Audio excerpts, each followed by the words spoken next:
Hey everyone, my name is Tori, and if you're new here, thank you for joining me. And if you're returning, thank you for watching my videos, and I hope you'll consider subscribing or giving me a thumbs up. But for this video, I wanted to kind of go back in time to my 2021 planner setup and kind of discuss how I have been a planner for the majority of my life and how I just recently discovered the planner community on YouTube and was inspired to make my own channel. And I just kind of wanted to give some background on myself and how I got here.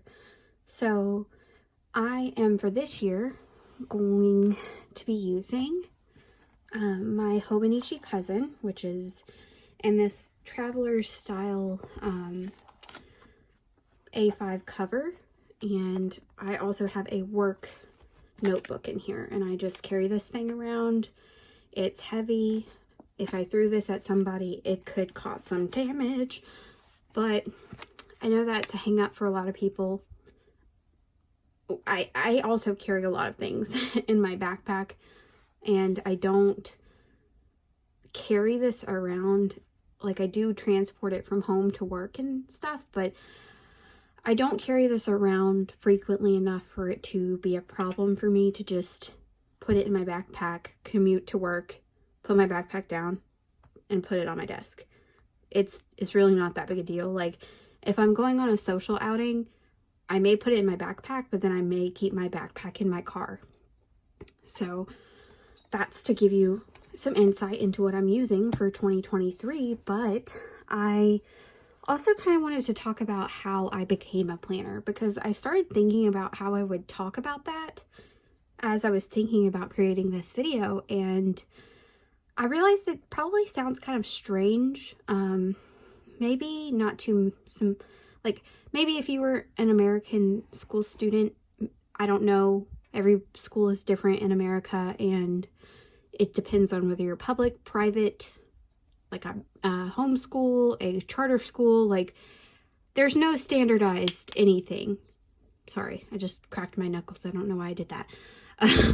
But there's not really like a standardized situation. Obviously, there's standardized curriculum across the United States, but there are just different choices that school systems make, and my school system, from the time I was in 6th grade all the way up to 12th grade, or senior year in high school, required us to have planners. And we had to be, like, we were given one at the beginning of every single school year and expected to keep it the entire school year.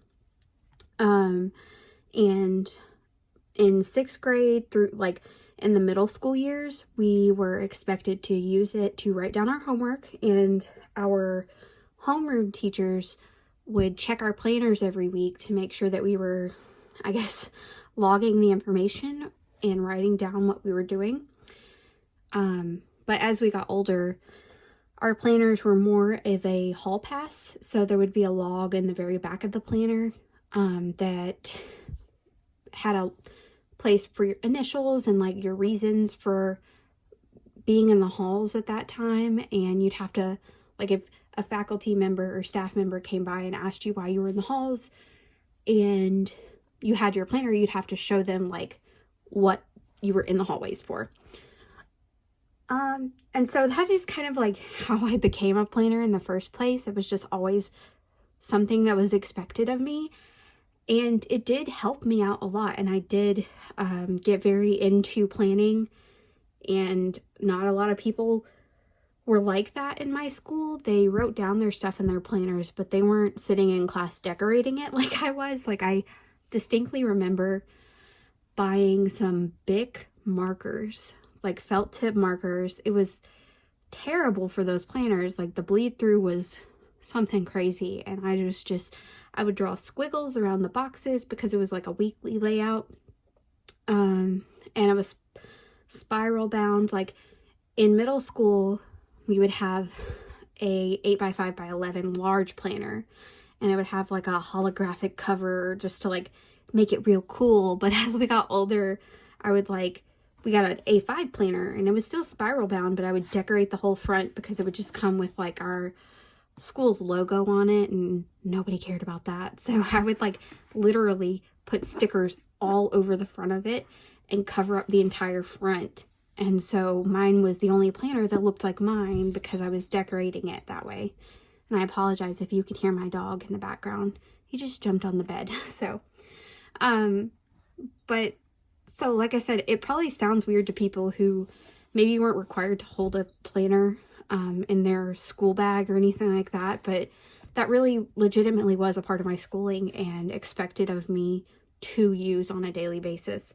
So that's how I started becoming a planner, and I'm kind of sad that I got rid of those. I wish I could show them, but when I was moving states, I actually had to go to my parents' house and clean out all of the things because they were like, you know, you haven't been living here for years. You need to clean out the stuff that is here that's yours. And so I actually threw all of those planners away. And sometimes I'm like very grateful I did it because I don't want to look back at my cringy teenage self. But then other times I'm like, I shouldn't have done that. I should have kept it and been able to see how I was and what I've changed about myself. But I am doing a little bit better.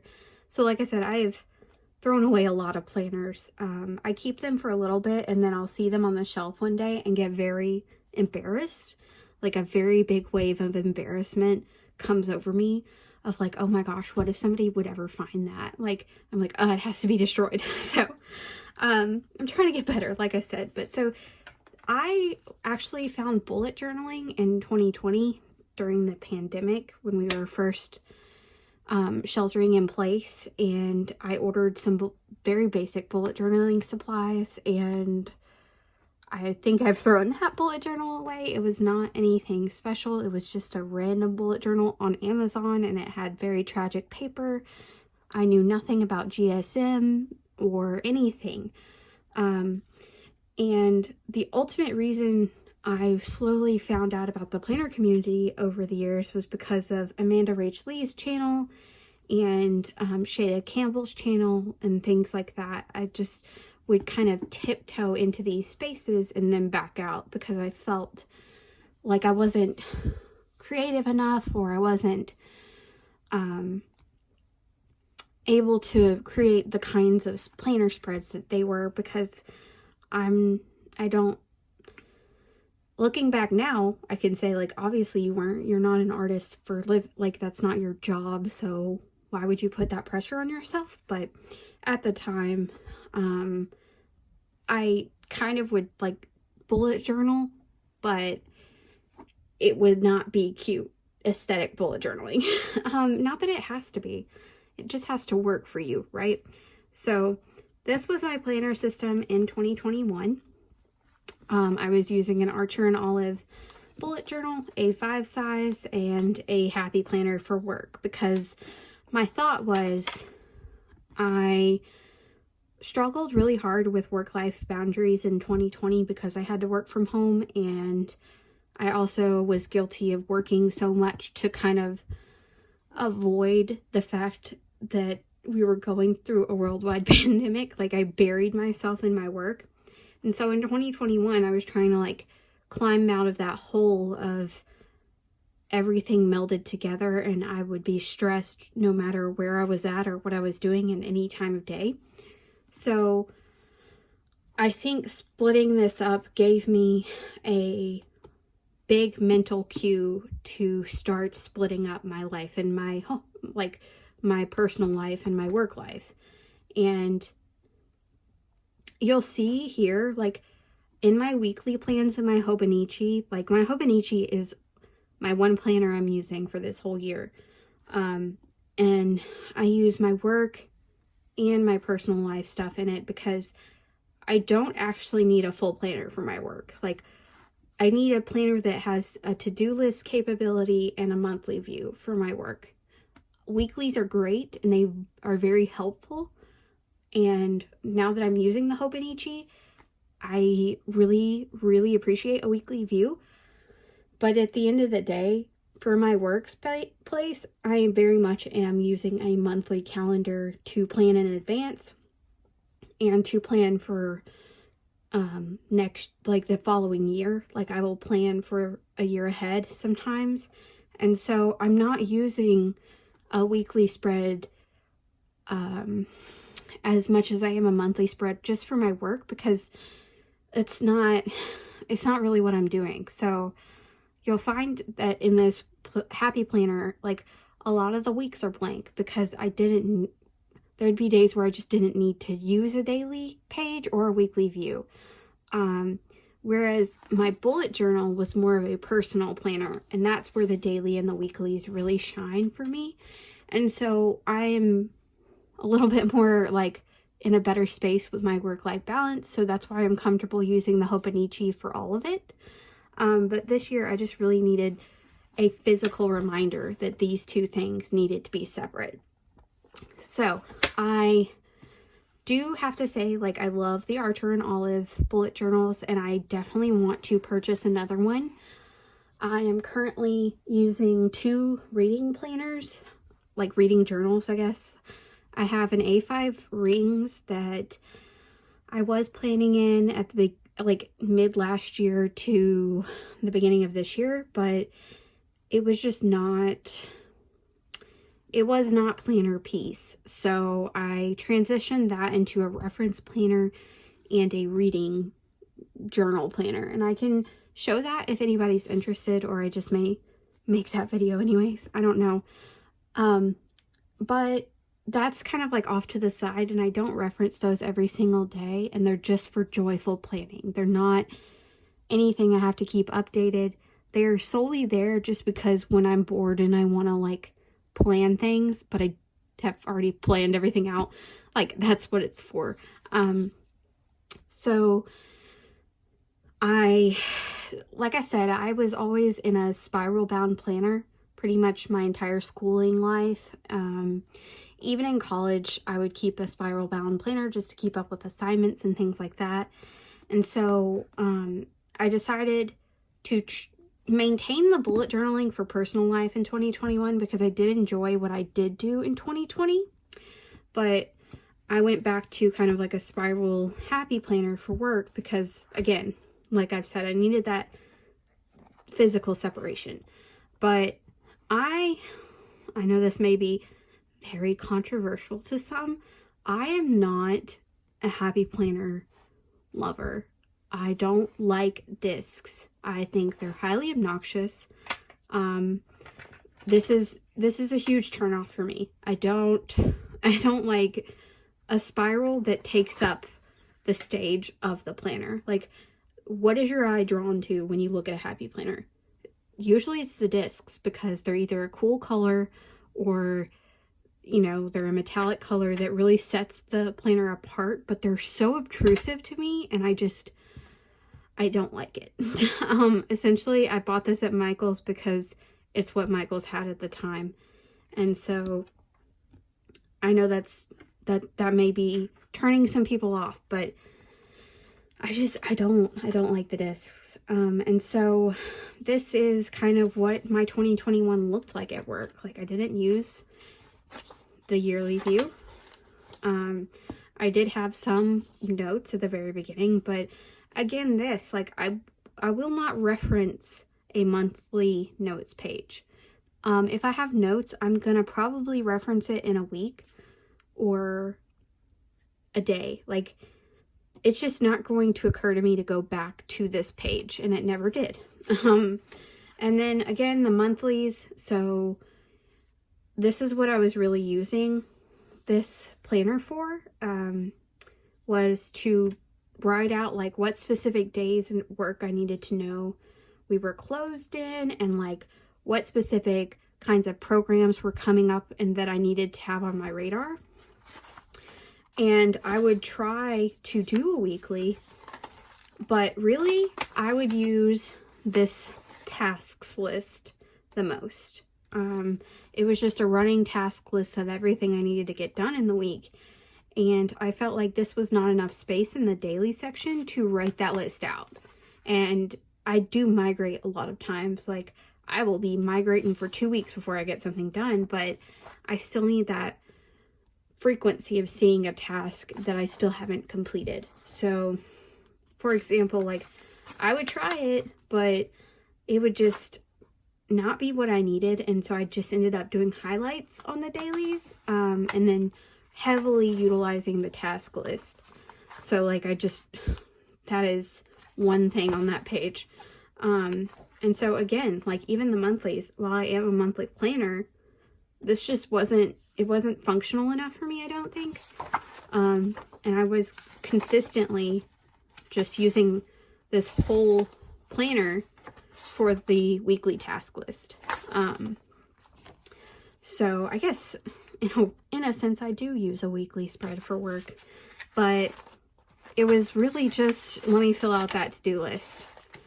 And so that's all this planner is. And I kept it because it does have some information about work if I ever need to go back. But so this is more where I got into the monthly planning of like figuring out where my programs could go and what days I could do programs, and looking at the month from a bird's eye view. But again, I'm still just, if I'm even using it at all, I'm gravitating toward the weekly task list, right? So the summer, where May begins, is actually the busiest time of year for me because we have summer library programming. So like I am dead in these weeks, but then I go back to it this week. And in June and July, those are our heftiest library programming times. So you'll see this one's insane. This spread is like all over the place because I was really using the monthly view to plan out these months. And, you know, again, we have the monthly view, but literally I'm still just trying to use the task list if I even think to look at this planner.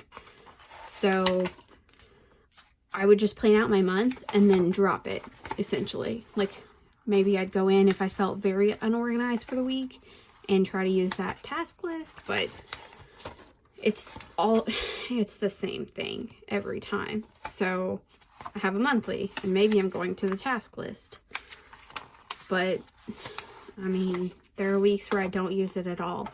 And one of the things I have noticed, I was looking back through all of my planners that I do have and I have managed to keep up with, is that somewhere around August to October, that's the crunch time for me on whether a planner is going to fail or succeed. Like I have had multiple planners where I just stopped using it in August or September or October. Like those are the months that like my brain just quits doing it. I don't know what that's about, but obviously I still needed the monthly the monthly view, so I kept using it. But I think, not sure if I used this all the way to the end. Maybe I did. So I'm literally using a $30 Happy Planner for a monthly spread. And it felt very wasteful. And it wasn't as functional as I needed it to be. And I wasn't obviously picking it up every single day. And it wasn't making me feel any more productive or planned out. So, and I know that these can be taken out, but that also makes me highly uncomfortable. Because I'm very afraid of losing a planner page, and then like that would throw me off so hard. So I think where this was like a desk reference planner and I did not pick it up, a lot of the times a book-bound planner is going to be where I need to be. Just because I value the safety that a book-bound planner provides, and it keeps all my stuff together. But so in 2021, I was really heavily into Amanda Rachlee's channel, and I was going to try to make bullet journaling something that I could really rely on. And this is kind of going back to, I used this bullet journal pretty much up until September, but I think I wasted a lot of space in this bullet journal by looking through it.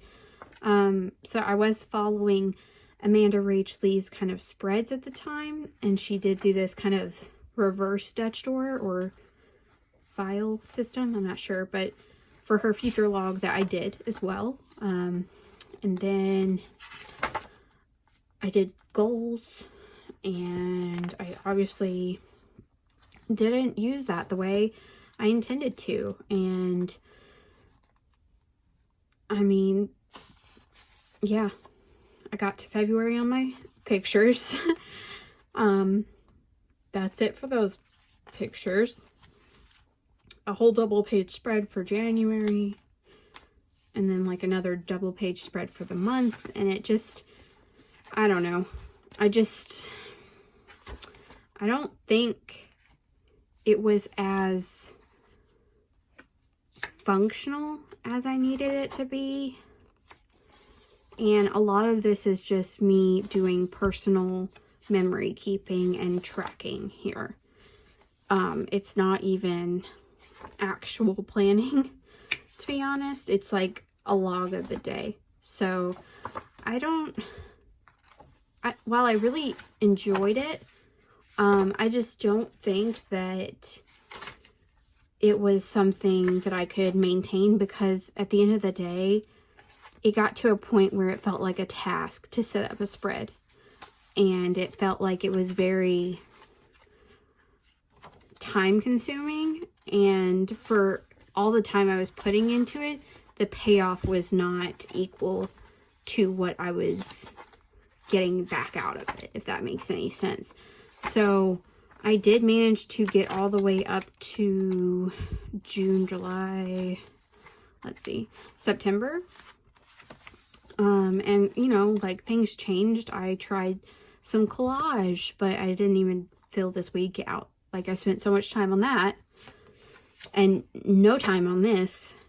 And I filled this out, but not that. So it was just I think this was like an experiment stage for me, where I was really trying to figure out what my style of planning could be, what I felt comfortable doing, what I thought I could, I don't know. I just, looking back on it, it's not like I don't know. I'm very mixed about this bullet journal, just because I don't think it's the cutest, most aesthetic thing ever. But honestly, like, a part of me is like, it didn't even work when I used it. Like, I would carry this around in my backpack and never take it out. Whereas this is something I am reaching for multiple times a day, every single day. Just because I think it combines all of the elements of a planner that I felt like I had to compensate for with a multi-planner system. So that is 2021, and like a quick view of what my 2021 looked like. I do plan on doing a 2022 flip of like what I was using that year as well, because it changed again, and I thought I finally found the answer in 2022, but like I said, I dropped off right at like August, I think, for that planner as well, and moved to the rings to try to figure something else out, but the rings didn't end up doing anything for me either. So it really is like, I don't know what it is about this Hobonichi. I think it's just the fact that it's all compact, and I know a lot of people prefer a monthly, weekly, daily, or a monthly and weekly, and they want it sequential instead of monthlies, weeklies, and dailies. But I really appreciate the format that the Hobonichi uses with that, because I'm able to reference things that I don't need to reference until time comes to reference it, if that makes any sense. So like, I don't need to be looking at a monthly spread every single day. I need to be looking at a monthly spread at the beginning of the week maybe, and at the beginning of a new month, but not every single day. Whereas a weekly spread, oh, I'm so sorry. Whereas a weekly spread, I am definitely referencing that daily, but I'm working off of a daily page the most. So it's just exactly what I always needed, and I didn't know until I found it right at the end of last year. And she's gross, y'all. Like, I love her, but she is gnarly. I don't even know where April's, let's see, May, the tab is like just disappeared. And I wouldn't say that this has any, like, any of the tab hold up or upkeep is on the creator of these. I would definitely say it's definitely on me because of how rough I am with this and how much I use it, touch it. I'm in it literally probably 10, that's an exaggeration. I would say I actively am touching this or using this like 3 to 5 hours a day. Like, I'm in it, and I'm like, it's not cute. she is beat up. And I have contemplated getting a cover just because it'd probably be smart to do so, right? Like, it would probably be smart because I'm already banging her up really hard, and while she is a trooper, I don't want to like unintentionally bench her before it's time. So again, thank y'all so much for watching, and I hope you saw something that helped you, or I hope I was able to explain why these planners weren't working for me in the way that I hoped that they would. And if you have any questions, feel free to leave them in the comments below. Otherwise, I hope, again, like I said, that you consider subscribing or giving me a thumbs up, and I will see y'all in the next one. Thank you. Bye.